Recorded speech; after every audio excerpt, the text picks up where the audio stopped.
Welcome back to Breakdown, JJ. It's June 26, 2025. What are we going to talk about today? Well, we're in the dog days of summer, so we have to recap a little bit of baseball.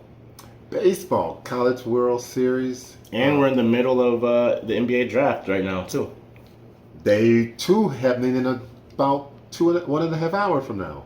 And day 1 was full of Big Ten and SEC participants, so. Okay. Well, let's talk about the dog days of summer before we hit basketball. Yeah, age before beauty. Let's go with baseball first. Definitely older. How did the Big Ten and the SEC do? Well, the SEC won its. I can't remember how many. 6 in a row, I believe. The last non-SEC team to win was Oregon State. That would have been, 17 or 18? We don't need to talk about that. I know. Yeah, it's been a. And LSU has won their second one in a matter of, is it 3 or 4 years? I think it's 3. I think it's 3, yeah. It's 3 years. Altogether, they've won 8 College World Series. But JJ, the Big Ten performed admirably in the College World Series. Would you say? Yeah, I mean, with the addition of UCLA. Oregon, UCLA, this is the first year that they're participants of the Big Ten. Yeah. They did get to help out the baseball a lot. I mean, as much as they were going to help in football, I think these additions are going to really help in football and basketball. Those are the highlight sports. I think baseball is where... And softball. And softball as well. How impressed were you by UCLA? UCLA was they were pretty impressive. No, I'm really disappointed with myself. I cannot remember their shortstop's name, but they say he will be the first person picked in the draft next year. He's not draft eligible this year. Yeah. But they've given the Big Ten some respectability in baseball. It's no longer just a SEC thing. No, not just an SEC thing, but it is kind of an SEC footprint thing. Murray State Racers made it to their first College World Series. They did. They're out of Kentucky, where we know the Kentucky Wildcats are from. And they have won 26 in a row before they lost once they got to the finals with LSU. Yeah, they did, yeah. It was all good until it wasn't. But, they're in South Carolina, which is obviously a where South Carolina conference. Yeah, footprint schools area. So, but the Big Ten, I mean, who knows where their footprint it could expand to next? I mean, might go to Florida, East Coast to the West. They might go to Miami. They might go to Texas. I mean, honestly, you never know with the Big Ten. They're the wild card. JJ, you brought that up and made me think about the Big Ten SEC talking about working together on football scheduling, playing each other.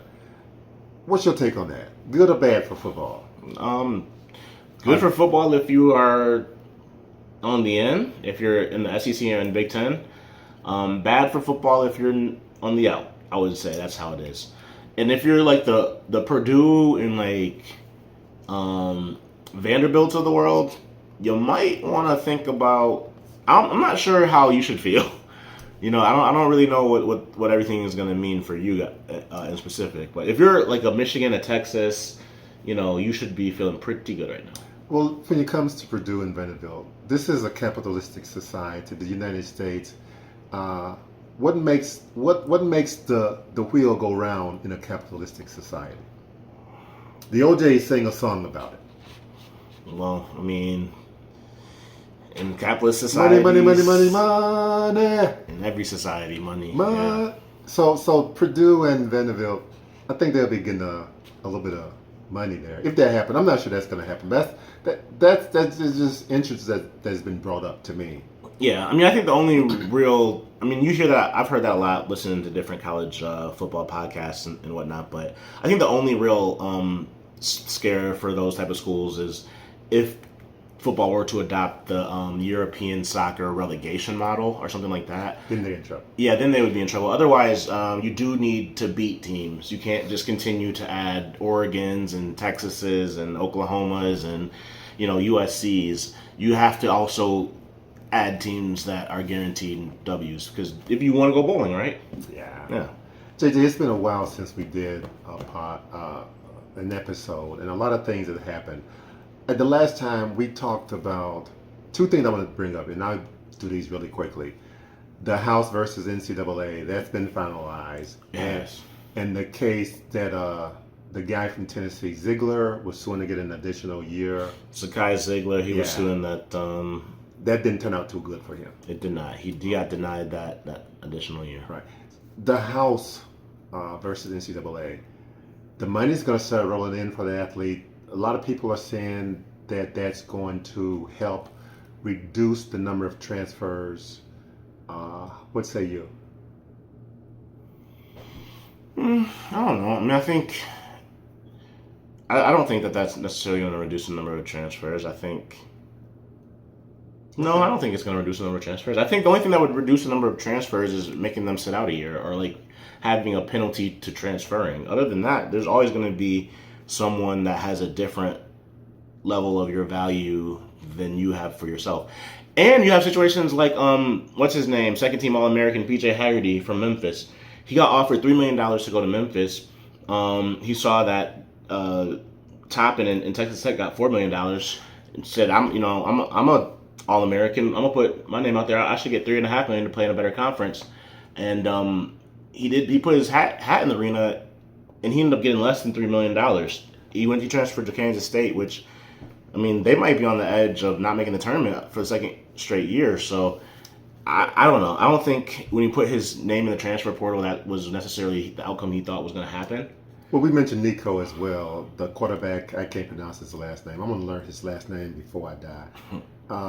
Quarterback from Tennessee. So, but you know what? I've seen the arguments for it reducing the number of transfers.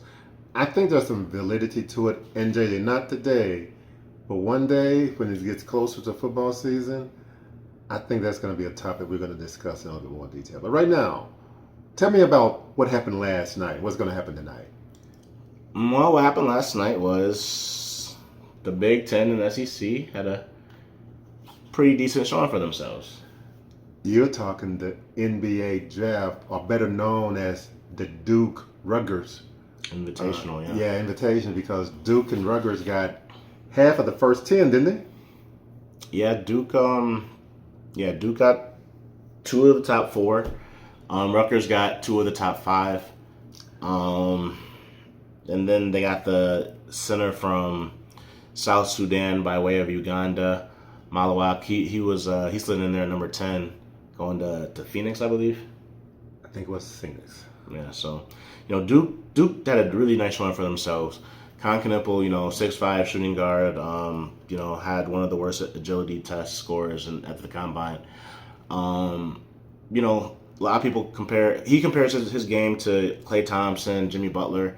I see some Denzel Valentine in his game. We'll just see if he'll be defined by his lack of athleticism or not. It's time will tell. The first Big Ten player to get drafted, number 2, Dylan Harper. Harper Senior was. Dad was an NBA All-Star. Brother was a Rutgers star.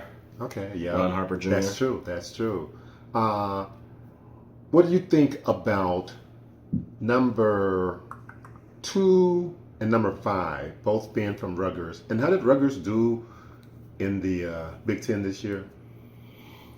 Well, Rutgers did poorly in the Big Ten. Exactly. They didn't make it to the NCAA tournament. How do you account for that, Jay? Given that you had 2 of the first 5 NBA draft on your team, and you do so poorly. How do you account for that? Well, you count for an experiment of what happens if you put all your money into 2 players and then basically don't fill the rest of your team with basically not Division I players. What happens? Okay. You get that type of season. I think more than ever we're seeing that your best player, if your best player is a young freshman, he better be like transcendent. He better be like a Cooper Flag. Like he better be, one of those guys. that people have been saying will be the number one pick for a long time coming. It can't be, an Andrew Wiggins number one pick or Anthony Bennett the year he went number one from UNLV. Like it has to be like a etched in stone like guy, like a dude. LeBron James. Yeah, like one of those type of guys. But JJ, Kobe, what he was drafted like double digits. He was not a early pick, but he was. Yeah, but that was the second year of the high school wave after KG started it. Okay. Scouting was different at that moment in time. Okay. And Kobe was able to keep himself hidden in a way that he would never be able to in this day and age. With the internet, that's true. Video recording every AAU, he would never be able to do what he did. But neither here nor there. The point is, nowadays you win with older players. You know what? I tend to agree with you. I mean, look who was in the title game. I mean, look who was in the Final Four. You had Auburn. Gemini Broom. Yeah. He hasn't gotten drafted yet. He has not gotten drafted yet, but day one. The Final Four MOP did. Walter Clayton Jr. That's He's a true. senior, another senior, 4-year player From Florida. Football star got quarterback got offers to Bama, Georgia to play QB, but decided to go the basketball route. So you talk to me about the second Big Ten player to get drafted, Ace Bailey. Ace Bailey, he almost made it. He was this close. He wanted to go one pick lower. He wanted to go to Washington? Washington Wizards. He wanted to play for them. And he ended up getting drafted by the Utah Jazz, one selection sooner. He did not work out for anybody. He lost a lot of money. He refused to work out, as you said. And because he would have been, had he worked out, where would he have gotten drafted? Probably third. Okay. Going from third to fifth, for people like him, that may not be no money, but for the average person, that difference is a lot of money. Yeah, I'm not entirely sure what that difference is, but I do know it is millions. I also know that his team accounted for that difference when they targeted Washington. They wanted Washington or New Orleans or Brooklyn because all of those teams are in full-blown rebuilds, and they would prioritize him. Feature him, yes, yeah, sir. He'd be featured and prioritized. Yeah. If he went to Philadelphia, they have, Tyrese Maxey was an all-star last year. They have Joel Embiid. They have Jerry McCain, who looks like he's going to be a future all-star. They have a lot of guys there. It's pretty crowded. You go to Charlotte, LaMelo Ball's going to have the ball in his hands a lot. You have the number 2 pick in the draft. What's his name, from Alabama? He's looking really good. He's looking like he's an next Paul George. So, so he might not have went to the city that he wanted to, but he did go to a very similar situation that he went to, because Utah only has Lauri Markkanen. That's the only guy that they really have to feature there. And he was an all-star at one point, but it's no secret that he's going to be traded as soon as possible. He has more value if they trade him sooner rather than later. So he will be traded. So he went to a good spot. Okay. JJ, how about the first SEC pick in the draft? The 6th pick, and I like this guy a lot. I kind of thought he would have gone a little bit earlier than 6. Trey Johnson from Texas. Yeah, Trey Johnson from Texas. Shooting guard. Yeah, he went to Washington. Freshman. Yeah, that's not a bad consolation prize. Honestly, if Trey Johnson and Ace Bailey was on the board, who's to say that Washington wouldn't have picked Trey Johnson over Ace Bailey? You never know. Trey Johnson, he's supposed to be the best shooter in this class. He's pretty athletic. I like him. Yeah, pretty athletic, but he doesn't not going to finish around the rim too much. No. He got to the free throw line in college more so than it's projected that he'll be able to do in the NBA. But he can shoot it, and shooting is a premium. It comes at a premium. In 2025, in any level, to me, shooting is a premium. Nowadays, yes. Yeah. So let's talk about the second SEC player to get drafted. We talked about 2 Big Ten. They all came from the same school. The second Big Ten player, the SEC player to get drafted, has a close connection to the Michigan State Spartans. He has a brother. And I'm talking about Jeremiah Fears from Oklahoma, a freshman at Oklahoma, got drafted. Tell me about him. Was a good. How good of a college player was Jeremiah Fears? He was a top 40 recruit, but he was a borderline 5-star. Originally committed to Illinois and decided to change his mind and go to Oklahoma at the last second. he's a guy that likes to play with the ball in his hands. He's 6'2", bare feet, so he's functionally going to play at 6'4". Doesn't have the longest wingspan. I think he's like 6'5". Isn't the most athletic, but he's very controlled, very smooth. I don't know about the Kyrie Irving comparisons. I know Stephen A. Smith made those last night. I don't really see that. For one, Kyrie Irving was a proven shooter, and that is not Jeremiah Fears. Maybe Shooting is not his forte. You trying to tell me? It is not his forte. Okay. He does not shoot it well. Maybe he will develop. I'm not sure about Washington, or not Washington. I'm not sure about New Orleans shooting coach. I know the Pistons have like a notoriously good shooting coach. I know San Antonio in the past had a great shooting coach. I'm not sure what their development team looks like, but they need to make sure that they have something there for him because I need to ask you a question. Jeremiah Fears has a brother, Jeremy Fears, who plays at Michigan State. Jeremy Fears Jr. Jeremiah, who just got drafted, he was supposed to have been in high school this past season, but he reclassified and went to college, went to Oklahoma. Yeah. Hypothetically, and I thought this was going to happen. When he decommitted from Illinois, I thought he was going to commit to Michigan State, but then he instead committed to Oklahoma.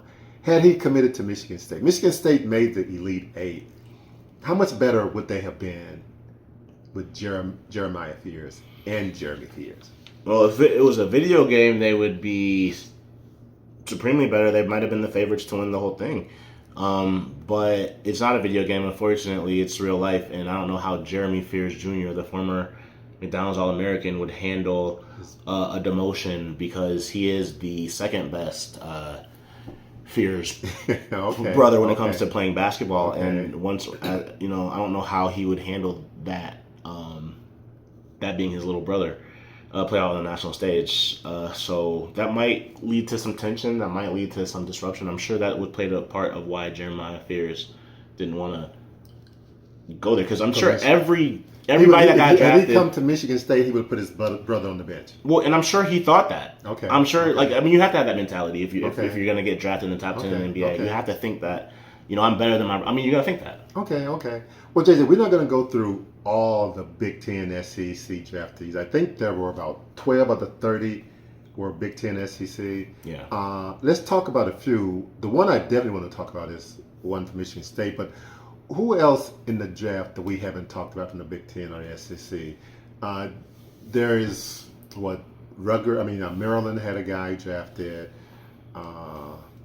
Illinois had a couple of guys drafted. They went back to back. Anybody you want to talk about before we get to Mr. Richardson? The number 13 pick in the draft, Derek Queen. People can from Maryland, drafted to New Orleans. New Orleans sent like 2 first-round draft picks for that to trade up to get that pick. Stephen A. didn't like that. Stephen A. didn't like it. Bill Simmons didn't like it. A lot of people didn't like it. Bill Simmons called it the worst trade in NBA history. Was that to get Derek Queen? Derek Queen's an undersized center. He's 6'9". He's not the most athletic. Wow, 6'9" in the NBA when you're going up against 7'4", 7'3", 7. How tall is the guy from San Antonio? 7'4". Yeah. Victor Wembanyama. Yeah. I mean, can a 6'9" compete with a 7'4"? Probably not. But I mean, most other 7-footers can't compete with 7'4". So I think that's just going to be a problem that you have to deal with anyway. Okay. But 6'7", Draymond Green was one of the best rim protectors of his era when he was in his prime. So, That's true. If they can get that type of production from Derek Queen, who's to say? But it's hard to compare people to Draymond. He's an outlier for a reason. That's true. The 2 Illinois picks that went back to back. Yeah, 2 internationals. One guy from I think like Serbia, or I can't remember. The other guy's from Canada. Okay. But Will Riley's from Canada, and Kasparis Yakichonis is, he's from, I don't know, he's from somewhere in one of those Baltic regions. Yeah, in Europe. Okay, JJ, I want to get your take on Wolf and Richardson. You can start with either one of them and tell me how badly they're going to be missed next year by their respective school. Richardson from Michigan State and Wolf from Michigan. Yeah, both of those guys were the best players on their team last year. Okay. One was a junior, Danny Wolf, and then the other was a freshman, Jace Richardson. Yeah. I don't think either one of these guys saw this coming for them entering the season. But both of those squads benefited from their breakout. I think both of those teams are going to miss their players. I think Michigan State's going to miss Jace Richardson a lot more than Michigan's going to miss Danny Wolf. Okay. As great as Danny Wolf was, as multifaceted as he was, he could play a lot of different positions. He could shoot it a little bit, definitely handle it. Great passer. He could do all of that, but they replaced him with a guy who might have gotten drafted ahead of him had he stayed in the draft. Yaxel, the transfer from UAB, who's getting $3 million to play at Michigan. He might be better than Danny Wolf, so I think Michigan is going to be okay. I think they'll be okay, but So you mentioned, but you think Michigan State going to have a trouble? yeah, Jace Richardson was just such a unique and crafty player. He was just a very difficult cover. He had herky-jerky style. He was very good at getting a defender off balance. And I think Michigan State really rode that to an Elite Eight appearance. At his height, he could finish inside. Yeah, I mean, he has a 39-inch vertical, and he has a 6'7" wingspan. So he was listed at 6.5 feet at the combine, but wingspan is more important for the most part. And I mean, honestly, eye level. Like if you're shorter, if your head is shorter but your eyes are higher, I mean, I guess that matters more. I mean, so if I had a fro like back in the day, it was like that. No, it wasn't really like that. But that wouldn't mean nothing. So that wouldn't mean nothing for my height. It meant something for Ben Wallace. They listed him at 6'9", and he was nowhere near that.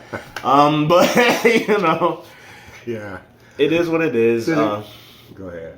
Yeah, Jace Richardson, he is a better finisher than one would expect from his athletic profile, and he does not have the hops of his dad, the two-time slam dunk champion. Yeah. I don't think he'll be doing that in the NBA, but yeah, I think he's a better shooter. I think he's at least as good a ball handler, and I think he has a really high basketball IQ. So JJ, before we get out of here, we're going to get out of here. I want to say, I want to comment on it. We've touched on this numerous times, and I don't know what more to say, but you mentioned the guy from UAB who probably could have gone into the NBA but didn't.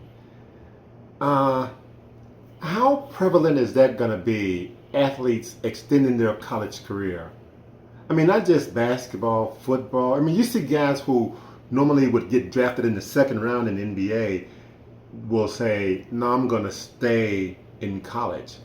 Guys who get drafted in the first round, not guaranteed lottery picks, will stay in college. That's true. How is that going to continue, or probably unless the transfer window closes? Because of it depends on how they enforce the house rule. Because Michigan, at the end of the day, Michigan had the extra $3 million, $2 million of which would have went to Danny Wolf had Danny Wolf came back. So it was just burning a hole in their pocket, so they could throw it at Yaxel. And that's going to happen. Like, guys will declare for the draft that you're going to account for them to come back, or to offer them to come back. And once that money doesn't work on that person, as long as the transfer portal's open, I'll call who wants this. I got this $3 million. Who wants to take it? And I'll just hey, give him my phone number. Yeah, you just make a list and go right down the list. And someone will jump on it.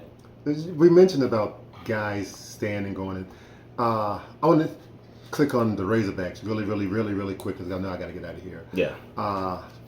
Jen Calipari. He's known for cow.